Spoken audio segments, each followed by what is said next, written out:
জান্নাতের সমস্ত আসবাব, জান্নাতের সমস্ত নাজ ও নিয়ামত, এটা হলো জান্নাতের মাহৌল, জান্নাতের পরিবেশকে সুন্দর করার জন্য পুরস্কারটা হলো রব্বে কারিমের দিদার। কি হয় এবার বলুন তো দেখি, রব্বে কারিমের দিদার যদি সুবহানাল্লাহর পুরস্কার হয়, আলহামদুলিল্লাহর পুরস্কার হয়, একবার সুবহানাল্লাহ আযম মিন উহুদিন, একবার আলহামদুলিল্লাহ আযম মিন উহুদিন, একবার আল্লাহু আকবার আযম মিন উহুদিন, একবার লা ইলাহা ইল্লাল্লাহ আযম মিন উহুদিন, সব আমাকে বলেছে লোভ দেখাবার জন্য। মূলত আসল পুরস্কার হলো, রব যেন বলেন পুরস্কার আসলটা হলো আমি কি ভাই, আসল পুরস্কার কি বলেন? যেমন ধরুন একবার সূরা ইখলাস, সুলুসুল কোরআন, কোরআন কারীমের 3 ভাগের 1 ভাগ, কোরআন কারীমের 3 ভাগের কি, এটা আমাকে বুঝাবার জন্য রাসূল বলেছেন। এবার প্রশ্ন, কোরআন কারীমের 3 ভাগের 1 ভাগের দাম কত? ইয়া রাসূলুল্লাহ, কোরআন কারীমের 3 ভাগের 1 ভাগের দাম কত, এটা তো একটু বলে দেন। তো রাসূল যেন বললেন, জিবরিল বলো তো দেখি কোরআন কারীমের 3 ভাগের 1 ভাগ কত। তো জিবরিল যেন উত্তরে বলবেন, আমি তো সুবহান আর সিনের দামই জানি না, কোরআন কারীমের 3 ভাগের 1 ভাগ জানবো কিভাবে? না না, এটা কোনো মাখলুক জানবে না। সুবহানাল্লাহ বলেন, এটা কোনো মাখলুক জানতেই পারে না, এটা কোনো মাখলুক কি। বাকি সুলুসুল কোরআন কেন বলেছেন? আমাকে তারগীব আর উৎসাহ দেওয়ার জন্য। আমাকে কি দেওয়ার জন্য বলেন? উৎসাহ দেওয়ার জন্য। যদি সূরা ইখলাসের এত দাম হয়, তাহলে 2 রাকাত নামাজের দাম কত? যদি 2 রাকাত নামাজের দাম এত হয়, তাহলে 2 রাকাত সালাতুল ফজরের ফরজের দাম কত? কি ভাই, এবার বলুন তো, যে দিন রব আমাদেরকে দিয়েছেন, সেই দিনের পুরো দিনের দাম কত? এখন আপনাদের কি মনে হয়, আমার আর আপনার এই কথাগুলো সব বিশ্বাস হয়ে গেছে? আমাদেরকে বিশ্বাস হয়েছে? সবাই বলেন তো দেখি, বিশ্বাস হয়েছে? আবার কোন বিশ্বাস হয়েছে? আমাদের বিশ্বাস হয় নাই। যদি বলে বিশ্বাস হয় নাই, তাহলে বেঈমান। বিশ্বাস হয়েছে করি না, তাহলে আমার বিশ্বাস ঘুমন্ত। আমার বিশ্বাস কি বলেন? আমার বিশ্বাস ঘুমিয়ে গেছে, আমার বিশ্বাস ঘুমায় গেছে। কি বলছি বলেন? আমার বিশ্বাস কি হয়ে গেছে? এবার বলুন তো, আসলে কি আমাদের বিশ্বাস জাগ্রত না বিশ্বাস ঘুমন্ত? আমাদের বিশ্বাস ঘুমিয়ে গেছে।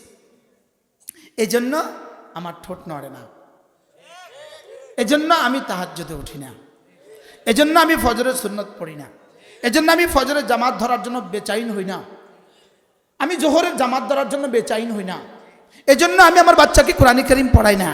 আপনার বিশ্বাস নাই এটা আমি বলবো না, বিশ্বাস আছে, লেকিন এই বিশ্বাস কি হয়ে গেছে? এই বিশ্বাস ঘুমায় গেছে, এই বিশ্বাস কি হয়ে গেছে? এজন্য এই বিশ্বাসকে জাগাতে হবে, এই বিশ্বাসকে কি করতে হবে? এখন প্রশ্ন, হুজুর এই বিশ্বাসকে আমি জাগাবো? আমার বিশ্বাস আছে কোরআন সত্য, এটা ডক্টর ইউনূসেরও বিশ্বাস আছে। তারে জিজ্ঞেস করেন কোরআন সত্য না মিথ্যা?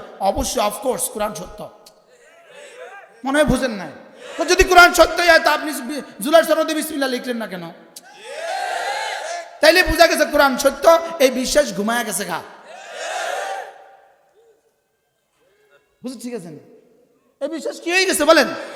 এই বিশ্বাস আপনার জীবনে জাগ্রত হবে না, এই বিশ্বাসে জাগ্রত কোনো মানুষের সংস্পর্শ ছাড়া, জাগ্রত কোনো মানুষের সংস্পর্শ ছাড়া, জাগ্রত কোনো মানুষের সোহবত ছাড়া, যে জেগে আছে এমন মানুষের সোহবত ছাড়া, যে জেগে আছে, যার বিশ্বাস জেগে আছে, যার বিশ্বাস জাগ্রত হওয়ার কারণে সে তার হায়াতকে কাজে লাগায়, যার বিশ্বাস জাগ্রত হওয়ার কারণে তার জামাত ছুটে না, তার বিশ্বাস জাগ্রত হওয়ার কারণে তার নামাজ ছুটে না, তার বিশ্বাস জাগ্রত হওয়ার কারণে তার তেলাওয়াত ছুটে না, তার বিশ্বাস জাগ্রত হওয়ার কারণে 24 ঘন্টা সে জিকিরে ফিকিরে দোয়াতে লিপ্ত থাকে। বলে এই জাগ্রত মানুষগুলোর সোহবতে যদি তুমি যাও, তাহলে আশা করা যায় তোমার ঘুমন্ত বিশ্বাস জেগে উঠবে। কি হয়, আমাদের বিশ্বাস ঘুমায় আছে না জাগ্রত? কে এই মসজিদে কে না জানে ফজর নামাজ ফরজ? এটা কে না জানে? বিশ্বাসও আছে না নাই বলেন? এবং ফজর নামাজ অনেক দামি, এই কথা বিশ্বাস আছে না নাই বলেন? লেকিন পড়ছে না কেন? শুধু শরীর ঘুমাইছে না বিশ্বাস ঘুমাইছে? তো শরীর তো বিশ্বাস বুজুর্গ ঘুমায়, কিন্তু আলহামদুলিল্লাহ ফজর জামাত তো ছুটে না। কি এখানে বিশ্বাস কি হয়ে গেছে বলেন? বিশ্বাস ঘুমিয়ে গেছে। এবার বিশ্বাস ঘুমাইলো কেন? প্রশ্ন, বিশ্বাস ঘুমাইলো কেন? বিশ্বাস ঘুমাইছে ইলমের অভাবে। কিসের অভাবে বলেন? বিশ্বাস ঘুমাইছে ইলমের অভাবে। এজন্য মেরে ভাইও, কত লাইনে কথা বলবো, 5টা জিনিস লাগবে, 5টা। 1 নম্বরে ইলম লাগবে, 2 নম্বরে ঈমান লাগবে, 3 নম্বরে ইসলাম লাগবে, 4 নম্বরে সিফতে ইহসান লাগবে, 5 নম্বরে তাকওয়া লাগবে। এই 5টা যদি হয়ে যায়, ইলম হলে ঈমান হয়, ঈমান হওয়ার পরে আমল হয়, আমল হলে পরে সিফতে ইহসান হয়, সিফতে ইহসান হয়ে গেলে তাকওয়া হয়। এই 5টা যদি হয়ে যায়, এই 5টা যদি হয়ে যেত, বাংলাদেশের 18 কোটি মুসলমানের সমস্ত বালেক পুরুষের যদি এই 5টা হয়ে যেত, না সব লাগবে না, সবার হবে না, কিয়ামত পর্যন্ত হবে না, সবার লাগবে না। 20 জনের যদি হয়ে যেত, 200 জনের উপরে বিজয়ী হইতো, 200 জনের উপরে যদি হয়ে যেত, 2000 জনের উপরে বিজয়ী হইতো, 2000 জনের উপরে হয়ে যেত, তো অঙ্ক করেন 2 লাখের উপরে বিজয়ী হইতো, 2 লাখের হয়ে যেত, 2 কোটির উপরে বিজয়ী হয়ে যেত। আমি কি বুঝাতে পারছি আপনাকে? আচ্ছা, এই দেশের চোর বেশি না ভালো মানুষ বেশি? বেনামাজি বেশি না নামাজি বেশি? প্রশ্ন, বেনামাজি বেশি না নামাজি বেশি? এবার বলুন তো দেখি, বেনামাজি নামাজিকে ভোট দিত কেন? মনে বুঝেন না? নামাজি বেশি না বেনামাজি বেশি? এবার বেনামাজি নামাজিরে ভোট দিত কেন? দিত না, দিবে না। হ্যাঁ, বিশ্বাস কি হয়ে গেছে বলেন? তাহলে বেনামাজি নামাজিরে ভোট দিবে না, বেরোজগারি রোজাদারে ভোট দিবে না, দাড়ি ছাড়াওয়ালা দাড়িওয়ালারে ভোট দিবে না, চোর ভালো মানুষকে ভোট দিবে না, ডাকাতগুলো ভালো মানুষকে ভোট দিবে না, দুর্নীতিবাজগুলো ভালো মানুষকে ভোট দিবে না। তাহলে ভালো মানুষগুলো ভোট পাবে না। বাস্তব না বাস্তব বলেন? আপনার কি খেয়াল, আমি নির্বাচন করলে আপনারা আমারে ভোট দিবেন? বুঝতেও হয় না কেন? ভালো মানুষের সংখ্যা কম না বেশি? ভালো মানুষের সংখ্যা কম না বেশি? খারাপ মানুষের সংখ্যা কম না বেশি? বেনামাজির সংখ্যা বেশি না নামাজির সংখ্যা বেশি? তাহলে বেনামাজি কারে ভোট দিবে? বেনামাজিকে বেরোজগারি কারে ভোট দিবে? আচ্ছা, এদেশের টপ টু বটম প্রশাসনে যারা আছে, ইল্লা আবার রাহিম, আল্লাহ যাকে বাদ দিয়েছেন, আল্লাহ যাকে রহম করেছেন সে ছাড়া বাকিরা দুর্নীতিতে আক্রান্ত কিনা? জোরে বলেন, দুর্নীতি আক্রান্ত কিনা? এখন ওই বেটা তো বুঝে, এই হুজুরের যদি ডিগলারটা দেই, এই হুজুরের যদি 5টা করায়, আমার দুর্নীতি শেষ। তাহলে এই বেটা হুজুরের ভোট দিত কেন? তাইলে বোঝা গেছে ভোটের আগেও আমাদের কিছু কাজ আছে। আমি বুঝাতে পারলাম না? ভোটের আগে আমাদের কিছু কি আছে বলেন? আমাদের কি কাজ ছিল? উম্মতের কলিজায় আল্লাহ তাআলার ভয় জাগ্রত করা। সুবহানাল্লাহ বলেন। উম্মতের কলিজায় আল্লাহর ভয় কি করা? জাগ্রত করা। যদি উম্মতের কলিজায় আল্লাহর ভয় জাগ্রত করতে পারেন, উম্মতের কলিজায় যদি আল্লাহ তাআলার হুকুম জাগ্রত করতে পারো, উম্মতের কলিজায় যদি আল্লাহ তাআলার ভয় জাগ্রত করে দিতে পারো, উম্মতের কলিজায় যদি আল্লাহ তাআলার মহব্বত জাগ্রত করে দিতে পারো, তো আশা করা যায় উম্মত এবার জাগ্রত মানুষকে ভোট দিবে। আর অন্যথায় এটা পোস্টারেই থাকবো, পোস্টার। মনে হয় বুঝেন না আমি কি বুঝাতে চাইছি? বুঝেন না? না, এই ব্যাপারে আর একমত হবে না। এজন্য প্রতিটা মানুষ নিজেকে নিজে বানান, নিজে গড়েন, নিজে তৈরি হন, নিজের পরিবারকে বানান, নিজের পরিবারকে, ছেলেকে বানান, মেয়েকে বানান। এভাবে সমাজ তৈরি করেন, এভাবে সমাজ রেডি করেন। দিন নিজের উপরে কায়েম করেন, নিজের স্ত্রীর উপরে কায়েম করেন, নিজের ছেলের উপরে কায়েম করেন, নিজের মেয়ের উপরে কায়েম করেন, এরপরে পরিবেশের উপরে কায়েম করেন, এরপরে সমাজে কায়েম করেন, এরপরে রাষ্ট্রে কায়েম করেন। না, একমত হইতে পারলেন না? একমত এখন তো হন নাই। নির্বাচনের ফলাফলের দিন বলবেন হুজুর আপনার সাথে আমরা একমত। কোন দিন বলবেন? সেদিন বলে কি লাভ হইব?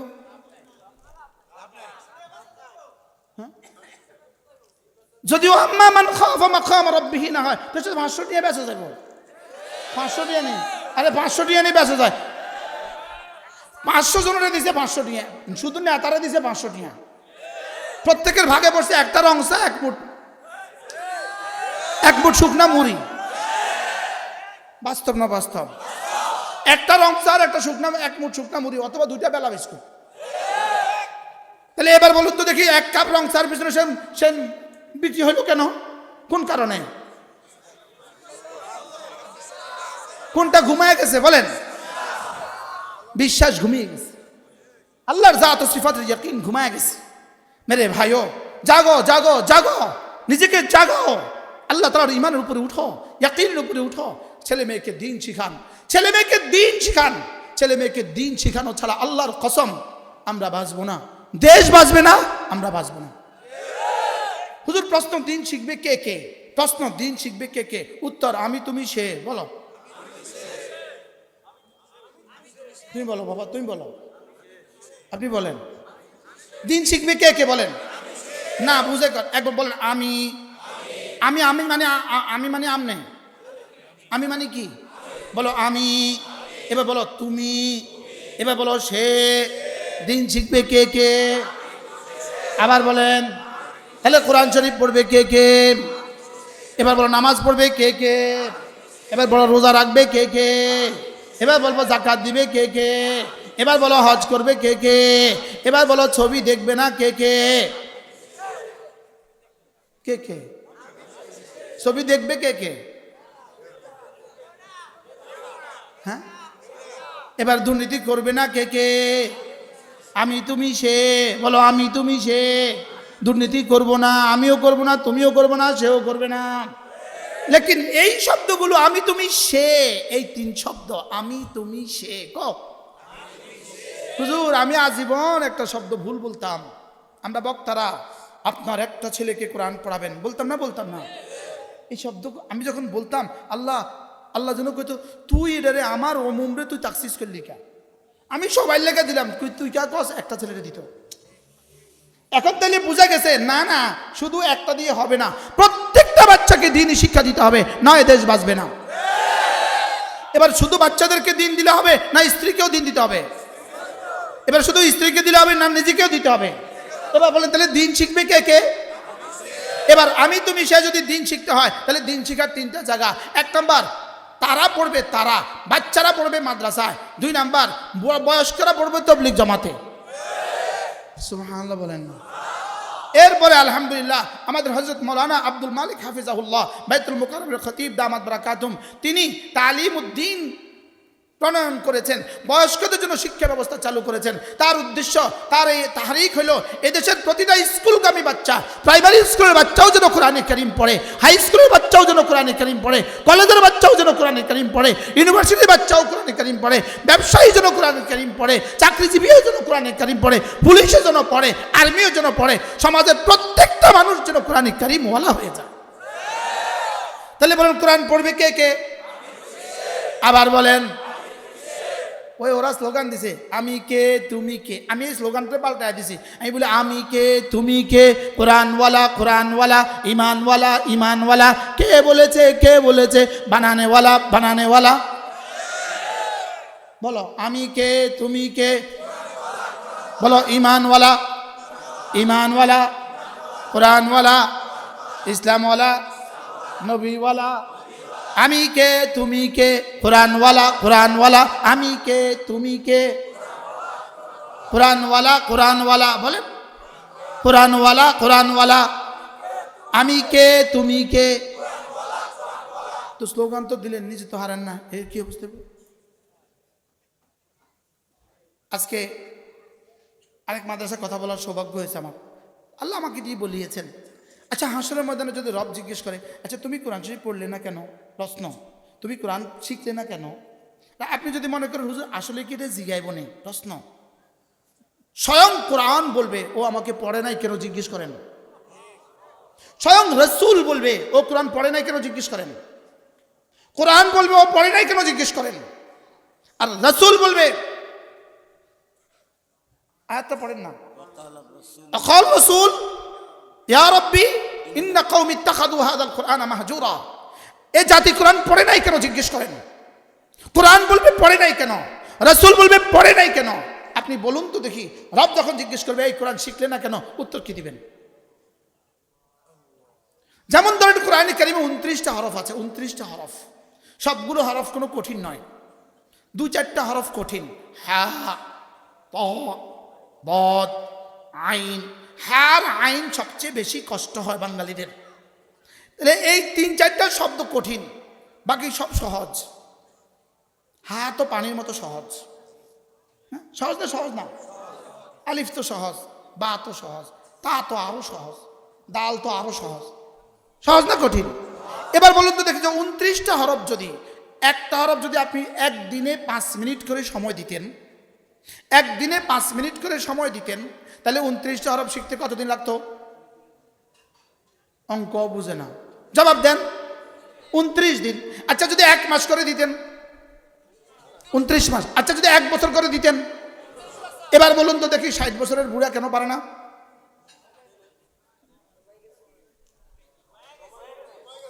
ওই ঘুমায় গেছে, কেন পারে না? হ্যাঁ, এবার আপনি হাসরের ময়দানে কি জবাব দিবেন রেডি রাখেন। ইনারা হাসরের ময়দানের জন্য একটা জবাব রেডি রাখছে, সেটা হলো আব্বা শিখায় নাই। বাস্তব না বাস্তব? আচ্ছা, তখন যদি আল্লাহ জিজ্ঞেস করে তোর তো অনেক কাজে আব্বা শিখায় নাই, তোর রিক্সা চালানো আব্বা শিখায় নাই, অটো চালানো আব্বা শিখায় নাই, সিএনজি চালানো আব্বা শিখায় নাই, বললির মাথা দুটাতে তুই কাজ করছিস, এটা তো তোর আব্বা শিখায় নাই, কত পৃথিবীর কত হাজারো কাজ তুই শিখছিস যেটা তোর আব্বা শিখায় নাই, তো আব্বা শিখানো ছাড়া এটা করলি কে? আব্বা শিখানো ছাড়া সব পারলি, আব্বা শিখানো ছাড়া কোরআন শরীফ পড়লি না কা? তাহলে এই জবাব দিয়ে কি আপনি বাঁচতে পারবেন মনে হয়? বলো জোয়ানরা প্রত্যেকেই নিয়ত করো যে ইনশাআল্লাহ আমি কোরআনে কারীম শিখবই শিখবো। বলেন ইনশাআল্লাহ, বলেন ইনশাআল্লাহ। সবাই যার যার মসজিদের ইমাম সাহেবকে ধরেন গিয়া, হুজুর আমি 5 মিনিট সময় দিব, আমি 10 মিনিট সময় দিব, ইনশাআল্লাহ আমরা আমাদের মাদ্রাসার সাথে শাখা খুলতেছি, আমরা মাদ্রাসার সাথে আমার কুমিল্লার মাদ্রাসা লক্ষ্মীপুরের মাদ্রাসার সাথে আমরা শাখা খুলতেছি, ওই শাখা হবে তালিমউদ্দিনের শাখা। মুসলমান 24 ঘন্টার মধ্যে যে যখন সময় পায় সে তখন আসবে, যে যতটুকু সময় দেয় ততটুকু দিবে, আমরা তাকে কোরআন শেখাবো। বলেন ইনশাআল্লাহ, বলেন ইনশাআল্লাহ। প্রত্যেক মাদ্রাসাতে তালিমউদ্দিনের এই প্রোগ্রাম বানানো দরকার না দরকার না? দারুল উলুম দেওবন্দের মুহতামিম, বর্তমান মুহতামিম হযরত মাওলানা আবুল কাসেম নোমানী দামাত বারাকাতুহুম, তিনি পুরো দুনিয়ার মুহতামিমদেরকে, বাংলাদেশের মুহতামিমদের কাছে চিঠি লিখছে এবং এটা হুজুরের বক্তব্য দিয়ে দিছে ফেসবুকে, এটা দিয়ে দিছে মুহতামিমদেরকে। তিনি বলছেন যে আপনার মাদ্রাসা, প্রত্যেকটা মাদ্রাসার কমপক্ষে 10% টাকা, মাদ্রাসার 10% টাকা তালিমউদ্দিনের জন্য আপনি ব্যয় করেন। যদি এই সমাজের স্কুলগামী বাচ্চাগুলোকে দিন না শিখান, কলেজগামী বাচ্চাগুলোকে দিন না শিখান, এই সমাজের ব্যবসায়ীদেরকে দিন না শিখান, অচিরেই আমরাও ধ্বংস হব, ইসলামও ধ্বংস হবে, দেশও ধ্বংস হবে। তাহলে এবার এই মজলিসে যারা আছেন তারা নিয়ত করেন যে আমি শিখবো। বলেন ইনশাআল্লাহ, বলেন ইনশাআল্লাহ। তা আপনি কোথায় শিখবেন? হুজুর কায়সা বলেন হুজুর তালিমউদ্দিনের জন্য তালিমউদ্দিনের সিলেবাস থেকে একজন শিক্ষক রেডি করেন, একটা রুম দিয়ে দেন তালিমউদ্দিনের সিলেবাসের জন্য। সেখানে যে যখন পারে হাজিরা হবে, যে যখন পারে ভর্তি হবেন, বাকায়দা ভর্তি হবেন। আপনি আসর থেকে মাগরিব দিবেন, আপনি মাগরিব থেকে এশা দিবেন, আপনি এশা থেকে 10টা দিবেন, আপনি রাত 3টা বাজে দিবেন, আপনি ফজরের পরে দিবেন, আপনি 10টার সময় দিবেন, আপনি 12টার সময় দিবেন, যে যেভাবে পারেন। আপনি যদি 10টা সূরা কমপক্ষে বিশুদ্ধ তেলাওয়াত না শিখেন, আপনি কি নিয়ে রওনা দিয়েছেন কবরে? আমারে বুঝান, আমি কি বুঝাইতে পারছি? আচ্ছা, তাশাহুদ শুদ্ধ নাই এরকম 70 বছরের বুড়া দেশে নাই? কতজন? কতজন? হ্যাঁ, এরকম 70 বছরের বুড়ি এদেশে নাই যে কালেমা তৈবা পারে না, এরকম বুড়া মানুষ মহিলা এদেশে নাই। এদের জন্য দায়ী কে?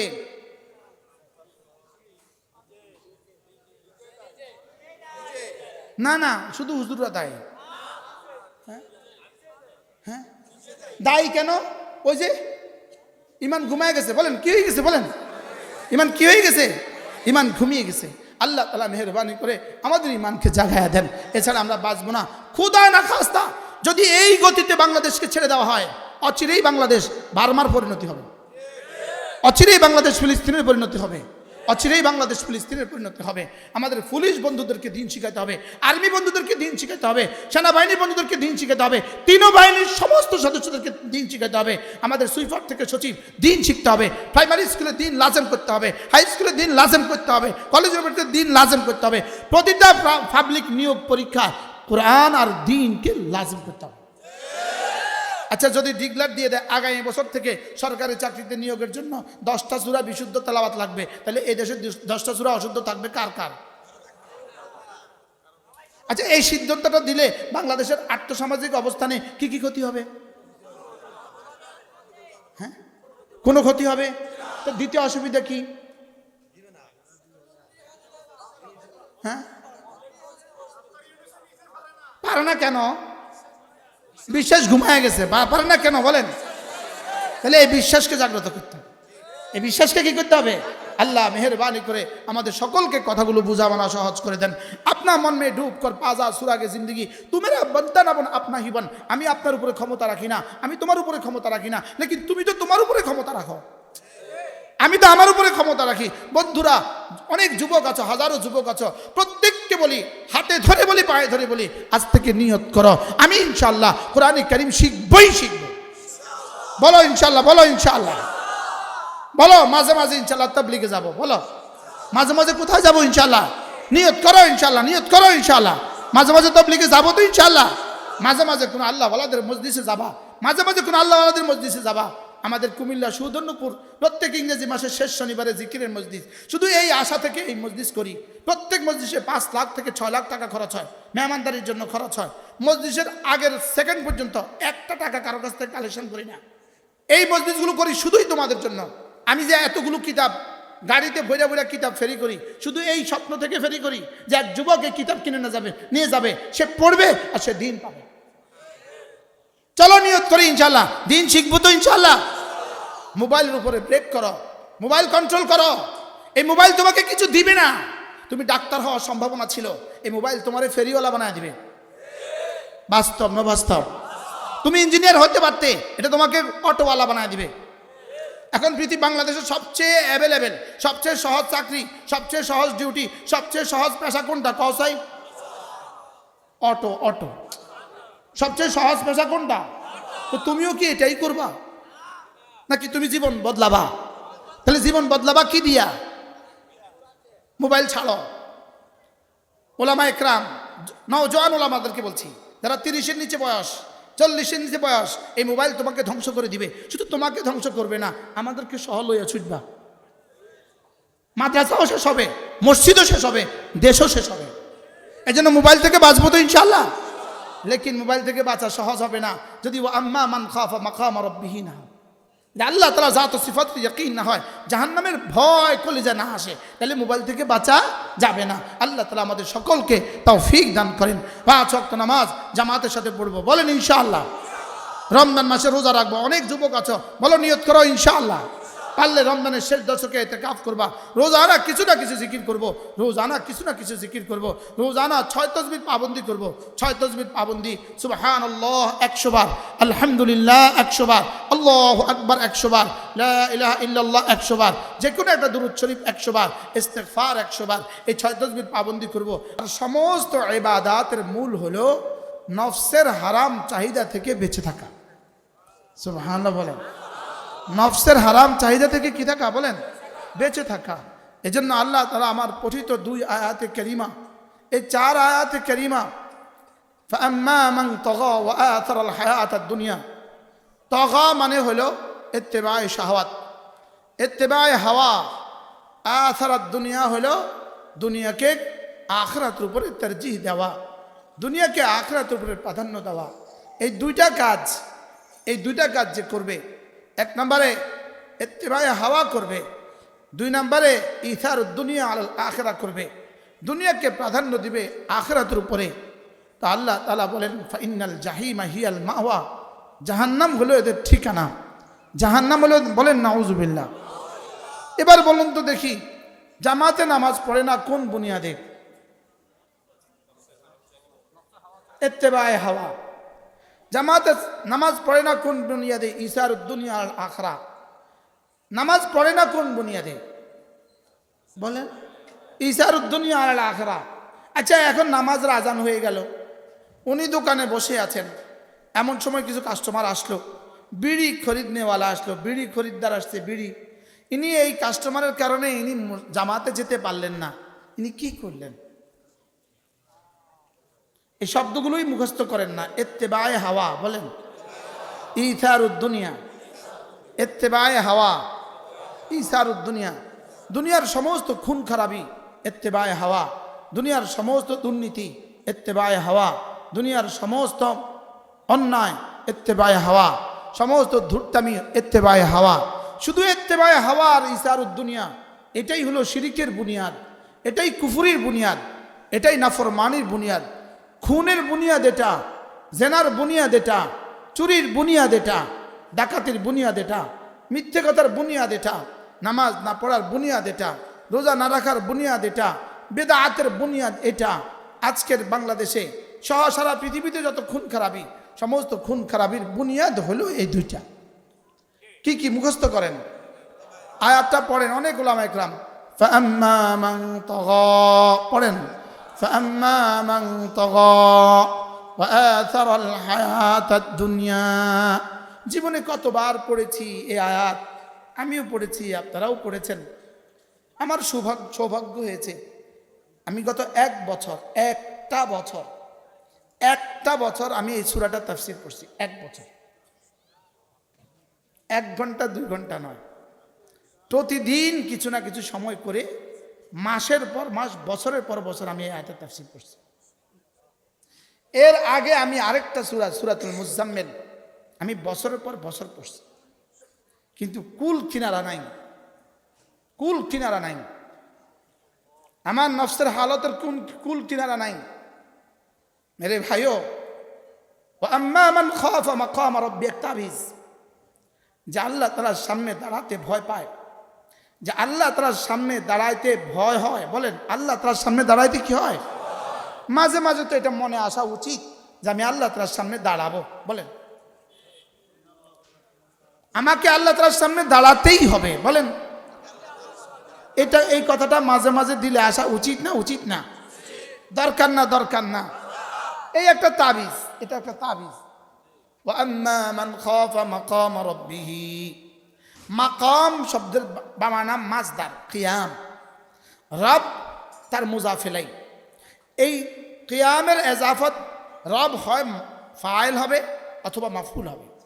যদি ফাইল হয় তরজমা কি? কিয়ামা রাব্বিহি আলাইহি, বান্দা শুনো, অচিরেই তোমার সামনে তোমার রব দাঁড়াবেন। কে দাঁড়াবেন? রব দাঁড়াবেন। এই হলো এক তরজমা। দ্বিতীয় তরজমা হলো মাকামাহু আলা রাব্বিহি, তুমি দাঁড়াবা তোমার রবের সামনে, আমি দাঁড়াবো রবের সামনে, অথবা রব দাঁড়াবেন আমার সামনে। ইয়াউমা ইয়াকুমুর রূহু ওয়াল মালাইকা, বলেন ইয়াউমা ইয়াকুমুর রূহু ওয়াল মালাইকাতু সাফফা। এখানে পুরো কোরআনে কারীমে যেখানেই ইয়াউমা শব্দ আছে, বলেন ইয়াউমা কি আছে? বলেন, আপনি কমন একটা কথা শুনেন, যেখানেই ইয়াউমা শব্দ আছে, কি আছে? ইয়াউমা। বলেন, এই ইয়াউমা শব্দ যেখানেই আছে সেখানে আপনি বুঝে নেবেন এই শব্দ মানে ওই দিন, যে দিন আমার যা হবে, সাজা হবে। ইয়াউমা শব্দের অর্থটাই, ইয়াউমাটাই পাগল করে দেয়। একটা কিতাব আছে আন-নাদামাতুল কুবরা, আন-নাদামাতুল কুবরা। এই আন-নাদামাতুল কুবরা শুধু কোরআনে কারীমের ইয়াউমা সম্বলিত আয়াতে কারিমাগুলোর তাফসীর। শুধু এত বড় কিতাবটা শুধু ইয়াউমার তাফসীর।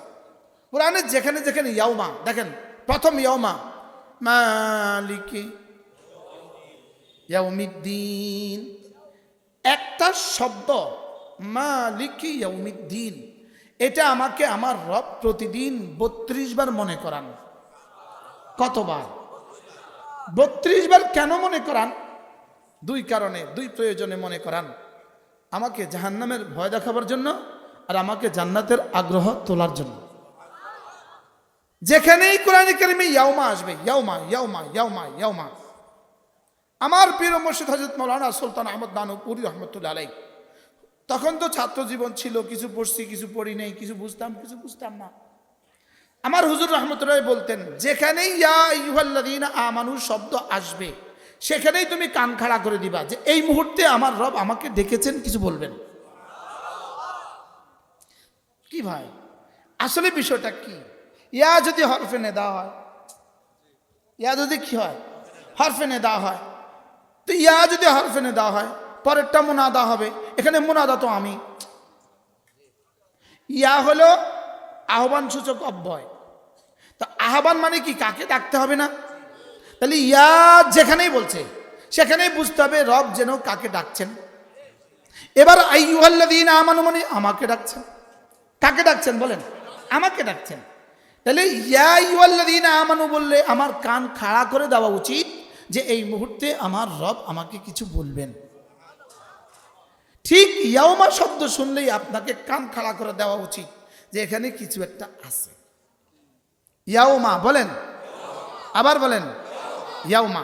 মাঝে মাঝে আবার ইয়াউমার সাথে ইয়াউমা ইদিন লাগিয়ে দিয়েছে। ইয়াউমা ইদিন, ইয়াউমা ইদিন। এই ইয়াউমা ইদিন আর ইয়াউমা ইয়াউমে সব এক তরজমা, সব কি তরজমা? এক ইয়াউমা ইয়াফিরুল মারউ মিন আখি, একটু আগে মাওলানা পড়ছিলেন ইয়াউমা ইয়াফিরুল মারউ মিন আখি ইয়াউমা ইয়াকুমুর রূহু ওয়াল মালাইকা ইয়াউমা ইদিন ইয়াসদুরুল ইনসান। যতবার ইয়াউমা শব্দ আছে ততবার ইয়াউমা কোরআনে কারিমে কতবার এই শব্দ আছে এটাও আমার জানা ছিল, এখন এই পয়েন্ট আমি ভুলে গেছি। একটা কিতাব আছে আল মাওসুআত, আল মাওসুআত, এখানের মধ্যে এক এক শব্দ কতবার আসছে, কোন কোন জায়গায় আসছে সব লেখা আছে। সুবহানাল্লাহ। মুফলিহুন শব্দ কতবার আছে, মুফলিহুন শব্দ, কাদ আফলাহা শব্দটা কতবার আছে, এই সব এই কিতাবটার মধ্যে লেখা আছে। বারহাল অত কথা বলার সময় আর কই আমাদের হাতে। এই এক শব্দ তগা বলেন, এটা আজকের পৃথিবীতে, আজকের দুনিয়াতে তগা শব্দ, তগা শব্দের এই তগা শব্দটা আল্লাহ তাআলা ইস্তেমাল করছেন ফিরাউনের ব্যাপারে।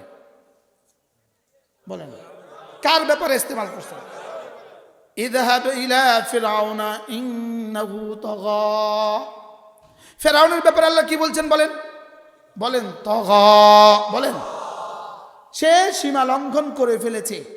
তাজাওয়াজা আন হাদ্দিহি, সে তার সীমা অতিক্রম করে চলে গেছে। আরবরা কি বলে? তগাল মা ইদা তাজাওয়াজা আন হাদ্দিহি, পানি সীমা লঙ্ঘন করে ফেলেছে, যখন সে তার সীমা লঙ্ঘন করে তখন বলে তগাল মা। এখান থেকে তগা, তগা মানে সীমা লঙ্ঘন করা। এবার এই তো আল্লাহ তাআলা বলেন ফিরাউন তগা করেছে, মুখস্থ করেন ফিরাউন তগা। বলো তো বাবা, বলো তো, কমপক্ষে একটা শব্দ তো শিখে নাও, তগা। আবার বলেন তগা। এবার তগা শব্দের তাফসীর, তগা শব্দের অর্থ কি হবে আল্লাহ তাআলা নিজেই বলেন ফাকাযযাবা ওয়া আসা। বলেন কাযযাবা মানে মিথ্যা বলেছে, আসা মানে নাফরমানি করেছে। তাহলে কাযযাবা ওয়া আসা এটা হলো তগার তাফসীর। ফিরাউনের ব্যাপারে শব্দ কি? সবাই বলেন তো কি? এবার তগার তাফসীরটা কি? কাযযাবা ওয়া আসা, কাযযাবা ওয়া আসা। এবার বুঝে থাকলে বলুন কাযযাবা অর্থ কি? মিথ্যা প্রমাণ করেছে। এবার আসা অর্থ কি? নাফরমানি করেছে। এবার প্রশ্ন, কাযযাবা ওয়া আসা যদি তগার তাফসীর হয়, তাহলে এই কাযযাবা ওয়া আসা পৃথিবীর যারে যারে যাকে যাকে কাযযাবা ওয়া আসা হবে সেও তগা হবে। নাউজুবিল্লাহ বলে না। এবার বলেন তগা কে কে কে কে আছে, কে কে নাই বলেন। আমি বুঝাইতে পারলাম না। খুদা না খাস্তা ইমানের সাথে যদি তগা হয়, ইমান কলিজায় আছে, পাশে আবার তগাও আছে, যদি ইমানের সাথে তগা হয় তাইলেও মুআযাল্লাহ ঠিকানা জাহান্নাম, তবে আল্লাহ মাফও করতে পারে। আর ইমান ছাড়া যদি তগা হয় তাহলে ঠিকানা নিশ্চিত জাহান্নাম। বলেন ইমান ছাড়া যদি তগা হয় বলেন নিশ্চিত কি? এবার ইমানের সাথে যদি তগা হয় তাহলে কি? ইয়াগফিরু লিমান ইয়াশা ওয়া ইউআযযিবু মান ইয়াশা, যাকে চান তাকে মাফ করে দিবেন, যাকে চান তাকে আযাব দিবেন। তাহলে যদি ইমানের সাথে তগা হয় বলে না। এবার আমার বন্ধুরা এবার বলুন তো দেখি, একটা গুনাহ বলেন যে গুনাহ আসার মধ্যে পড়ে না। আসা শব্দের মধ্যে পড়ে না, একটা গুনাহ বলো তো বন্ধু, এই গুনাহটা হুজুর আসার মধ্যে পড়ে না। মোবাইলে ছবি দেখা আসার মধ্যে পড়ে না, পড়ে না, সবাই বলে না। মোবাইলে অযথা সময় নষ্ট করা। হাকিমুল উম্মত মুজাদ্দিদ মিল্লাত আশ-শাফা'আন আল্লাহ আমার কথা তিনি বলেন, টাকা নদীতে ফেলে দেওয়া, টাকা একটা 5 টাকার কয়েন নদীতে ফেলে দেওয়া এটা যেমন হারাম, তিনি বলেন যে 5 মিনিট অযথা নষ্ট করা এটাও হারাম। এটা আমি আদাবুল মুআশারাত যদি না পড়তাম আমি এটা বুঝতামই না, জীবন এই শব্দই আমি বুঝি না, এটা আমাদের জীবনে কল্পনায়ও আসে নাই। সময় নষ্ট করা আবার হারাম হয় কেমনে? মনে হয় বুঝেন নাই। বলেন সময় নষ্ট করা হারাম, বলেন মাল নষ্ট করা কি? সময় নষ্ট করা কি? এবার বলুন তো দেখি আমাদের জীবনে সময় নষ্ট কেমন হয়েছে? হ্যাঁ বুঝে বলেন কত ঘন্টা নষ্ট হয়েছে? জওয়ানরা বলেন, বুড়োরা বলেন, মুরব্বীরা বলেন। যেমন ধরেন হাসরের ময়দান কায়েম হয়ে গেছে, বিচার হয়ে গেছে, ফলাফল সামনে চলে আসছে, মুমিন আপনি জান্নাতের ফলাফল হয়ে গেছে। এখন আপনার জন্য সময় নির্ধারণ করা হয়ে গেছে।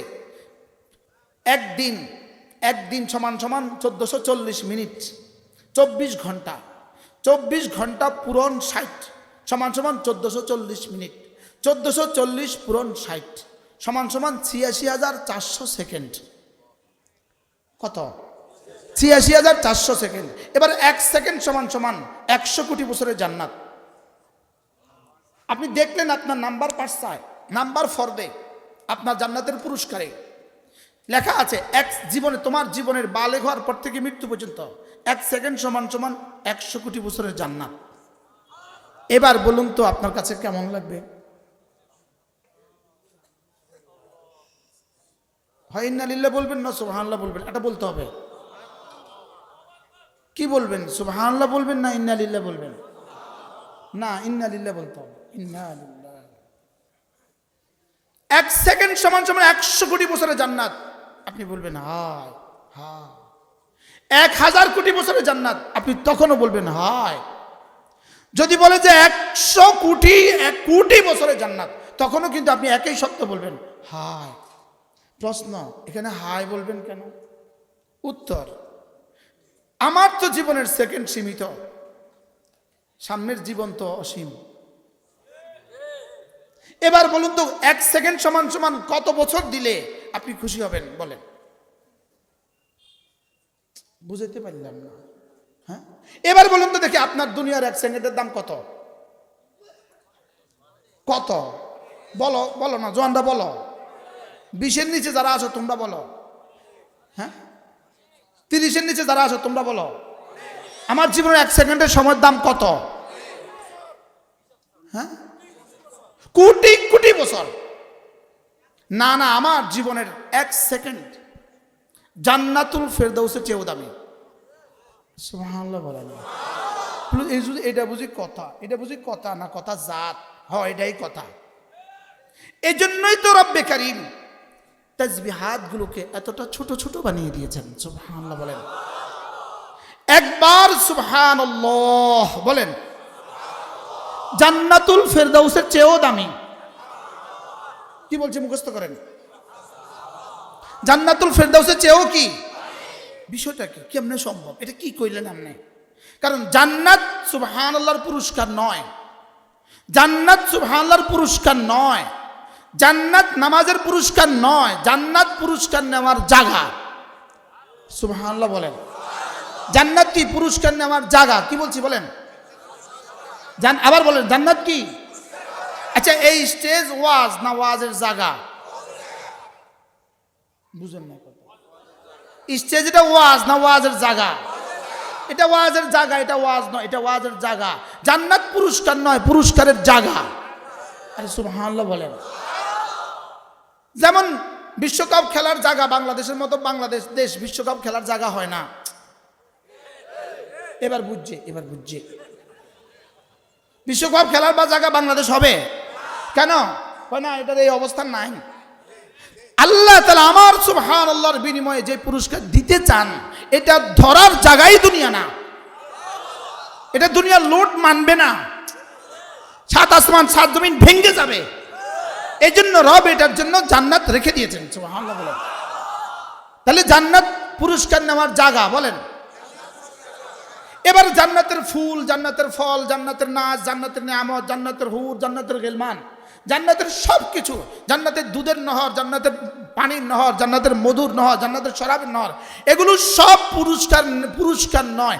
এগুলো পুরস্কারের জন্য মাহৌল, পুরস্কারের জন্য পরিবেশ। পুরস্কার হলো আল্লাহ তাআলার দিদার। বলেন পুরস্কার কি? পুরস্কার হলো আল্লাহ তাআলার দিদার।